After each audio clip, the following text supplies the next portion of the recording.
Hello बच्चों, कैसे हैं आप सब। उम्मीद है अच्छे होंगे। आज मैं आप लोगों को आपकी 10वीं कक्षा का जो सामाजिक अध्ययन विषय है उसमें अर्थशास्त्र का पहला चैप्टर विकास की समझ ये पढ़ाऊंगा। विकास की समझ ये आपका चैप्टर 1 है अर्थशास्त्र में, जो एसएस में है, विकास की समझ। तो देखो, विकास, बहुत से बच्चों का नाम भी विकास होता है। तो क्या होता है विकास का मतलब? विकास का मतलब होता है आगे बढ़ना, प्रगति, उन्नति। लेकिन हम इसे विकास की परिभाषा तो नहीं कह सकते, ये तो सिर्फ इसका एक शाब्दिक अर्थ हुआ। तो इस पाठ के अंदर जो हमारा विकास की समझ पाठ है, इस पाठ में हम दो तरह के विकास को पढ़ेंगे, एक व्यक्तिक विकास और दूसरा राष्ट्रीय विकास। व्यक्तिक विकास यानी एक आदमी के लिए, एक व्यक्ति के लिए हम किसको विकास कहेंगे, कब कहेंगे कि उस आदमी का, उस व्यक्ति का विकास हुआ है।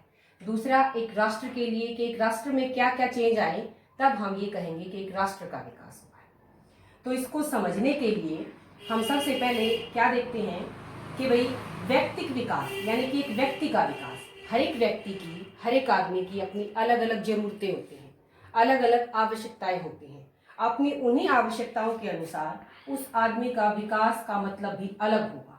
तो विकास में हम किसे शामिल करें, किसे ना करें, ये अलग अलग व्यक्तियों पर अलग अलग होता है। एक व्यक्ति के लिए विकास अलग हो सकता है, दूसरे के लिए विकास अलग हो सकता है। तो इसे हम क्या कह सकते हैं कि विभिन्न व्यक्तियों के लिए, यानी कि अलग अलग व्यक्तियों के लिए विकास के अलग अलग लक्ष्य हैं। हर एक आदमी के लिए विकास के अलग मायने हैं। मैं जिसे विकास कहूं, हो सकता है उसे आप विकास ना कहें। आप जिसको विकास माने, हो सकता है मैं उसे विकास न मानूं। तो इसे हम एक एग्जाम्पल से समझते हैं। देखो, मान लिया एक मजदूर है, ये मजदूर है, दिहाड़ी करता है डेली। तो इसके लिए विकास के क्या मतलब होंगे? ये क्या चाहेगा? ये यही चाह सकता है कि उसको रोज काम मिले, हर रोज डेली उसको दिहाड़ी के ऊपर काम मिले, और जो उसको काम की मजदूरी मिलती है वो उसको ज्यादा मिले, उसके बच्चे भी स्कूल जाए। एक मजदूर की यही इच्छाएं हो सकती हैं, यही जरूरतें हो सकती हैं। वो यही सोचेगा कि भाई मेरे को डेली के डेली रोज काम मिले और मेरे को अधिक ज्यादा मजदूरी मिले, मेरे बच्चे भी स्कूल जाए, मेरी भी सारी जरूरतें पूरी हो। तो ये क्या है? एक मजदूर की सोच। अब बात करते हैं हम दूसरा, एक समृद्ध किसान। समृद्ध किसान क्या है? यानी कि उसके पास काफी अच्छी जमीन है और काफी उसकी फसल अच्छी होती है। तो वो मतलब इससे काफी अच्छी सिचुएशन में है, अमीर है इसकी बजाय।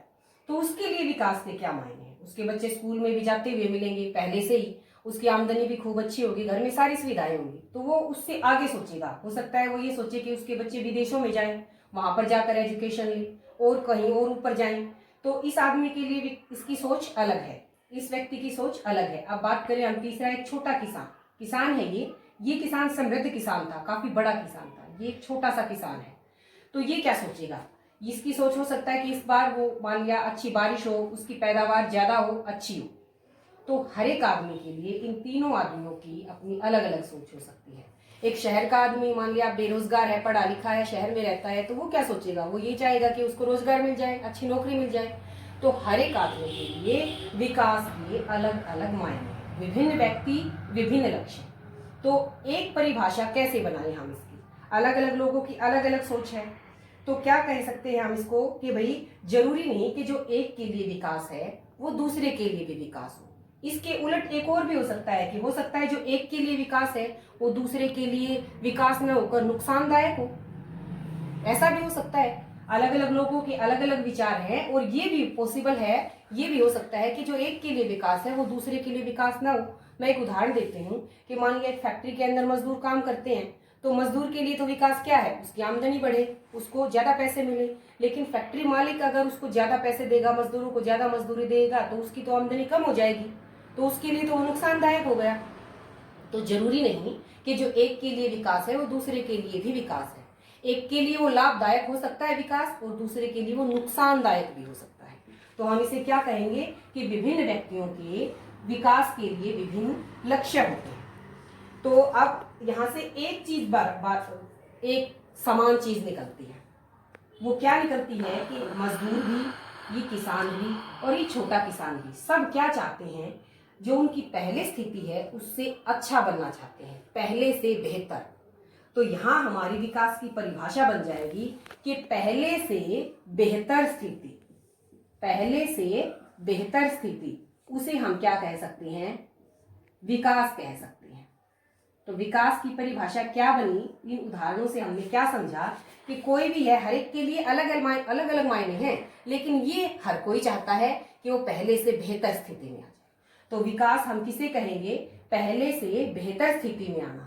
एक मजदूर के लिए पहले से बेहतर स्थिति क्या है, एक समृद्ध किसान के लिए पहले से बेहतर स्थिति क्या है, छोटे किसान के लिए क्या है।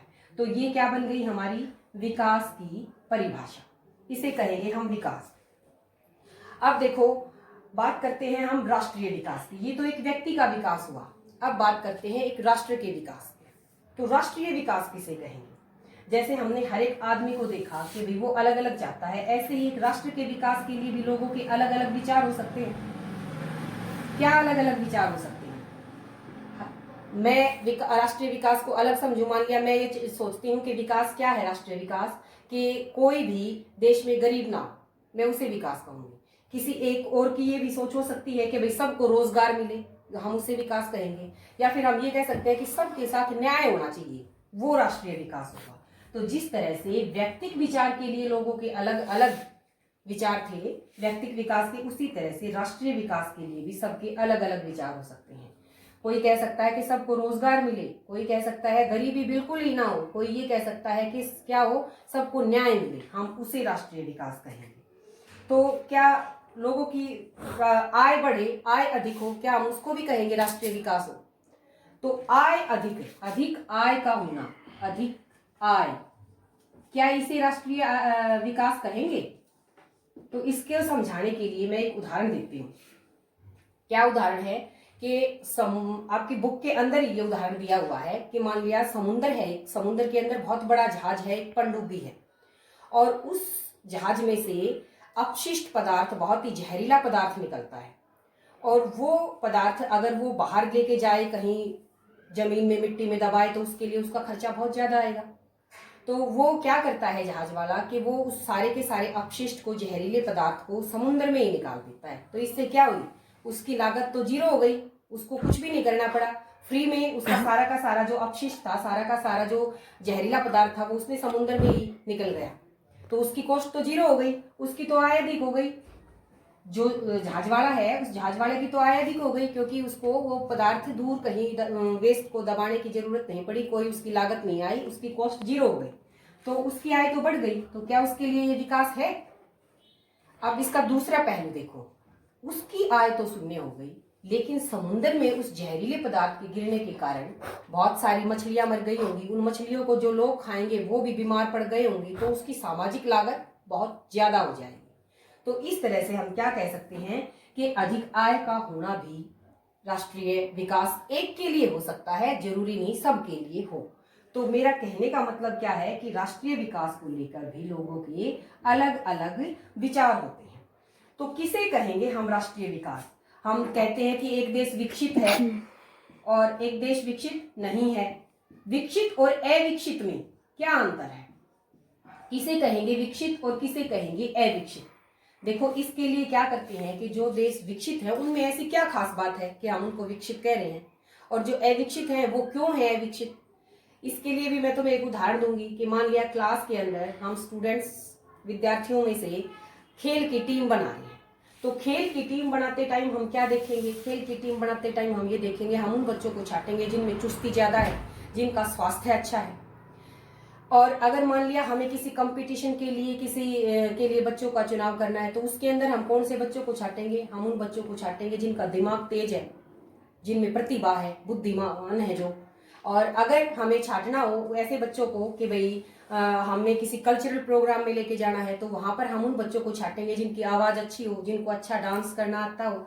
तो इस तरह से हम अपने जो भी हमारा उद्देश्य है उसके हिसाब से हमारी अलग अलग मत होते हैं कि भाई हमें किसको लेना। इसी ठीक वैसे ही विकसित और अविकसित को लेकर भी हम कुछ अलग अलग चीजों को देखते हैं, कुछ पॉइंट्स को निकालेंगे जिनके आधार पर हम ये देखते हैं कि ये राष्ट्र विकसित है और ये राष्ट्र विकसित नहीं है। तो सबसे पहली चीज हम क्या देखते हैं, सबसे पहली चीज देखते हैं हम राष्ट्रीय आय।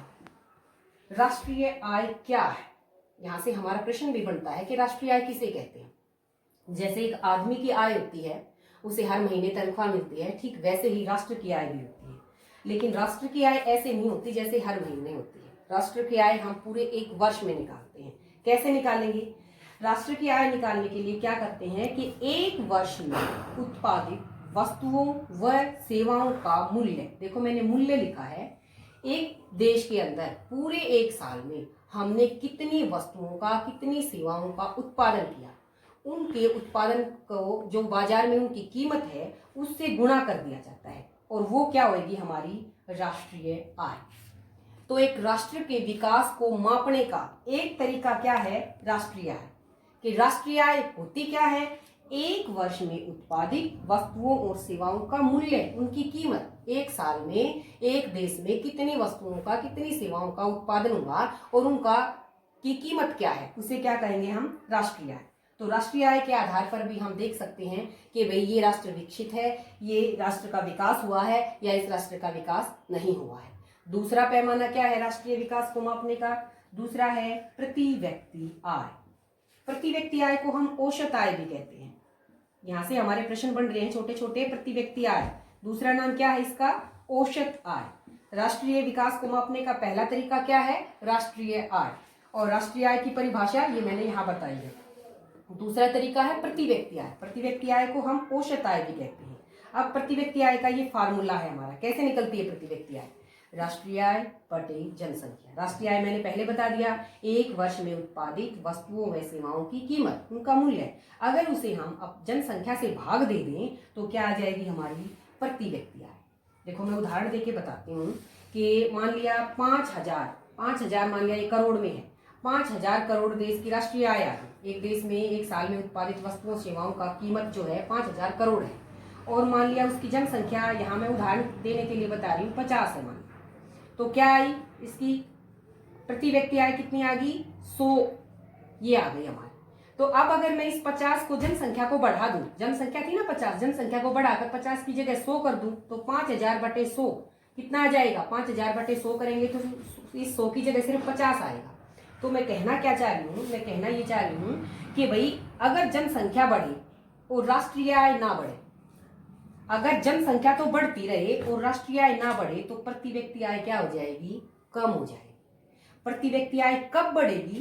प्रति व्यक्ति आय तब बढ़ेगी जब राष्ट्रीय आय के बढ़ने की दर जनसंख्या के बढ़ने की दर से ज्यादा तेज हो। यानी कि राष्ट्रीय आय ज्यादा तेजी से बढ़े जनसंख्या की बजाय।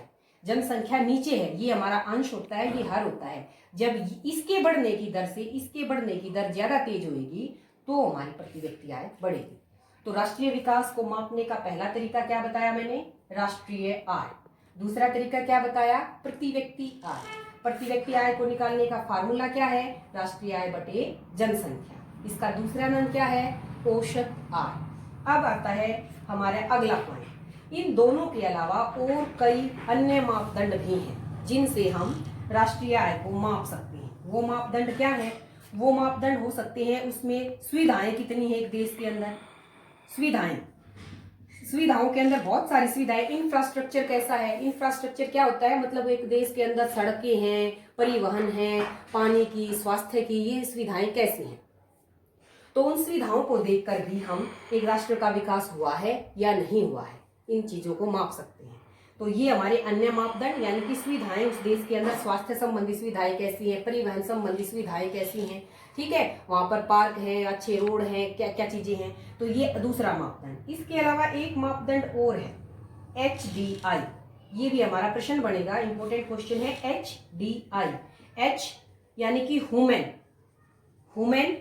D डेवलपमेंट, DEVELPMENT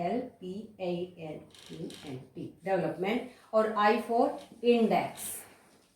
ये भी राष्ट्रीय विकास को मापने का एक तरीका है।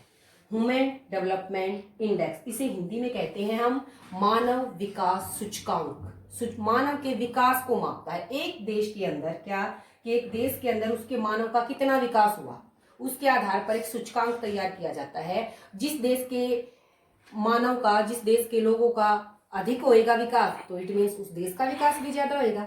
तो HDI भी क्या है, राष्ट्रीय विकास को मापने का एक तरीका है। इसके अंदर क्या किया जाता है, इसके अंदर 3 चीजों को लेते हैं HDI में। एक देश की प्रति व्यक्ति आय को, और जन्म के समय वहां पर जो शिशु हैं, बच्चे हुए हैं, उनकी मृत्यु दर कितनी है इसके आधार पर, और उस देश में साक्षरता दर कितनी है, इन 3 चीजों के आधार पर हमारे इस HDI का निर्माण किया जाता है। मानव विकास जो सूचकांक है उसके अंदर 3 बातों को देखा जाता है कि उस देश की प्रति व्यक्ति आय कितनी है, उस देश की साक्षरता दर कितनी है, और उस देश में शिशु मृत्यु दर कितनी है। उसके आधार पर ये मानव विकास सूचकांक, ह्यूमन डेवलपमेंट इंडेक्स बनाया जाता है। तो राष्ट्रीय विकास को मापने का एक तरीका ये हो गया। इसके बाद आता है अगला प्रश्न कि विकास में धारणीयता। ये हमारा लास्ट टॉपिक आ गया इस पार्ट में कि विकास में धारणीयता, इस चीज को भी देखा जाता है राष्ट्रीय विकास को मापते टाइम। धारणीयता शब्द क्या है, विकास तो हमने पढ़ा है, धारणीयता क्या है। तो धारणीयता का मतलब क्या है कि भाई विकास हो लेकिन उसके साथ साथ जो पर्यावरण है उसको नुकसान न हो, जो आगे आने वाली भावी पीढ़ी है उसको भी कुछ मिले। देखो जैसे हम प्राकृतिक साधनों का, पेट्रोल का, अन्य बहुत सारे प्राकृतिक साधन है, भूमि का, इन सारी चीजों का प्रयोग कर रहे हैं। तो इन चीजों का प्रयोग हम ऐसे तरीके से करें कि भाई हम भी इनका प्रयोग कर पाए और आगे आने वाली पीढ़ी भी इसका प्रयोग करे, उनके लिए भी ये बचे रहें। तो आगे आने वाली भावी पीढ़ी यानी कि जो भविष्य में आगे आने वाली पीढ़ी है उसके लिए भी विकास बना रहे, इसे कहेंगे हम विकास में धारणीयता। ठीक है, यानी कि जो साधन है, जो प्राकृतिक साधन है, उनका ऐसे तरीके से प्रयोग हो कि वो हमारी जो आगे आने वाली पीढ़ी है वो भी उनका प्रयोग कर पाए। तो ये था हमारा आज का टॉपिक। इसमें मैंने कई सारे प्रश्न जो आपके अभ्यास में आ सकते हैं उनको करने की कोशिश की है। जैसे पहला प्रश्न हमारा बनेगा, विकास किसे कहते हैं। तो विकास के लिए मैंने क्या बताया है, पहले से बेहतर स्थिति। इसमें हम ये उदाहरण दे सकते हैं कि भाई हर कोई क्या चाहेगा, पहले से बेहतर अपनी स्थिति में आना चाहेगा, उसे हम क्या कहेंगे, विकास। दूसरा, राष्ट्रीय विकास किसे कहेंगे। राष्ट्रीय विकास के लिए भी क्या बताया है कि भाई राष्ट्रीय विकास के लिए भी लोगों के अलग अलग विचार हो सकते हैं। ठीक है, अलग अलग विचार क्या हो सकते हैं, इसके कई पैमाने बनेंगे, राष्ट्रीय आय, प्रति व्यक्ति आय, अन्य मापदंड, HDI वगैरह। तो राष्ट्रीय आय क्या होती है, एक वर्ष में उत्पादित वस्तुओं और सेवाओं का मूल्य। और प्रति व्यक्ति आय क्या होती है, राष्ट्रीय आय बटे जनसंख्या। ये प्रश्न बनेंगे हमारे, राष्ट्रीय आय किसे कहते हैं, प्रति व्यक्ति आय क्या है, HDI क्या है, विकास में धारणीयता क्या है। और ये सब पॉइंट मैंने अपने आज की इस क्लास में आपको बताने की कोशिश की है। अगर आपको एक बार में समझ ना आया हो तो इस वीडियो को दोबारा से सुन के, जहाँ से समझ में नहीं आया वहां से दोबारा से शुरू करके इसको समझ सकते हो। तो आज के लिए काफी है, पूरा चैप्टर हमने आज का कर लिया है, विकास की समझ। इसके साथ ही आज की क्लास हम खत्म करते हैं। धन्यवाद।